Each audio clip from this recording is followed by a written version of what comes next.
National tragedies have a way of bringing out the best and worst in people. There's the people who lined up around the block in Orlando to give blood, and the organizations who worked together to support the survivors and their families. It's reassuring to know that people still care. But then there's the fringy pastor in Sacramento who came out in praise of killing pedophiles.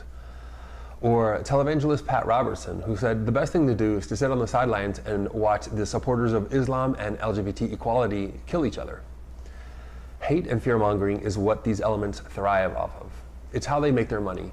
But when this bigotry and hate speech reaches the institutions that write and execute our laws, it gives permission to those who feel angry and disaffected to act out, often using violence. Elected officials have reacted to the Supreme Court's ruling on marriage equality by codifying discrimination in their own states, like Indiana, North Carolina, and Georgia. In fact, the morning the House voted down a bill containing an amendment protecting LGBT federal workers from discrimination, a Georgia congressman opened a policy meeting with a prayer calling for the death of homosexuals. This is the environment created before the tragic shooting in Orlando, which claimed the lives of 49 innocent people. Just hours after the shooting, Texas Lieutenant Governor Dan Patrick tweeted a "reap what you sow" meme, which he hastily deleted after some public shaming.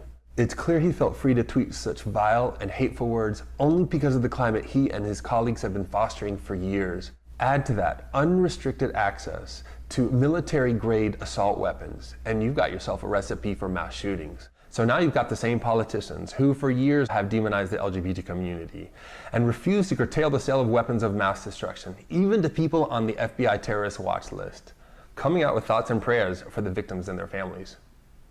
The time for moments of silence has passed. It's time now to speak out against the politics of fear and hatred. This has been From the Desk of. I'm Enrique Beloira.